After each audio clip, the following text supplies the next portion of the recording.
Welcome to knowledge घर। भारतीय संविधान की सीरीज में एक बार फिर से भारतीय संविधान की सीरीज में एक बार फिर से आपका स्वागत है। स्वामी विवेकानंद ने कहा है, उठो जागो और तब तक नहीं रुको जब तक लक्ष्य प्राप्त ना हो जाए। आज हम चर्चा करेंगे भारतीय संविधान की विशेषताएं, भाग प्रथम। विशेषताएं निम्न हैं। विशालतम एवं विस्तृत संविधान, लिखित संविधान, संसदीय शासन प्रणाली, नीति निर्देशक तत्व, स्वतंत्र न्यायपालिका, केंद्राभिमुख संविधान, वयस्क मताधिकार, आपातकालीन उपबंध, एकल नागरिकता, मूल अधिकार, मूल कर्तव्य, संविधान की सर्वोच्चता, ग्राम पंचायतों की स्थापना और नम्यता और अनम्यता का अनोखा मिश्रण। एक एक विशेषता पर हम विस्तार से चर्चा करते हैं। विशाल एवं विस्तृत संविधान। मूल संविधान में 395 अनुच्छेद थे और अनुसूचियां 8 थी। भागों की संख्या 22 थी। वर्तमान संविधान में अनुच्छेद 395 है, भाग 22 है और अनुसूचियों की संख्या 12 हो चुकी है। 9वीं अनुसूची 1951 में प्रथम संविधान संशोधन द्वारा भारतीय संविधान में जोड़ी गई।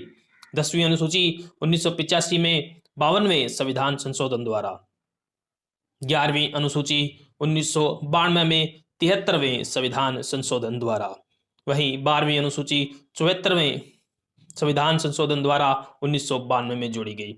गणना की दृष्टि से वर्तमान में अनुच्छेदों की संख्या 465 एवं भागों की संख्या 25 है। नंबर 2 विशेषता, लिखित संविधान। भारत का संविधान एक लिखित संविधान है। विश्व का प्रथम लिखित संविधान संयुक्त राज्य अमेरिका का संविधान है। संसदीय शासन प्रणाली। भारतीय संविधान द्वारा इंग्लैंड के समान संसदीय शासन प्रणाली की स्थापना की गई है। भारत का राष्ट्रपति इंग्लैंड के सम्राट के समान कार्यपालिका का नाम मात्र का प्रधान होता है। वास्तविक कार्यपालिका शक्ति जनता द्वारा निर्वाचित प्रतिनिधियों से गठित मंत्री परिषद में निहित होती है और इस मंत्री परिषद का प्रमुख प्रधानमंत्री कहलाता है। यह मंत्री परिषद सामूहिक रूप से लोकसभा के प्रति उत्तरदायी होती है।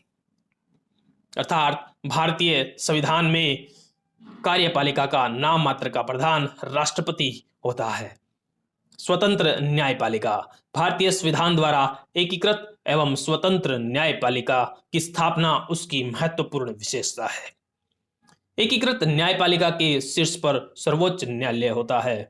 राज्य में उच्च न्यायालय एवं उसके बाद अधीनस्थ न्यायालय आता है। इसके लिए संविधान में न्यायाधीशों की नियुक्ति, वेतन, भत्ता तथा पद से हटाए जाने के संबंध में स्पष्ट प्रावधान किए गए हैं, जिससे उन पर अर्थात न्यायपालिका पर सरकार द्वारा किसी भी प्रकार का दबाव न डाला जा सके। कल का हमारा प्रश्न था, किस वाद में यह निर्णय लिया गया कि प्रस्तावना संविधान का अंग नहीं है? तो उसका सही उत्तर था बेरोबारीवाद 1960। आज का हमारा प्रश्न है, भारतीय संविधान को बनाने हेतु संविधान सभा के कुल कितने अधिवेशन हुए? धन्यवाद।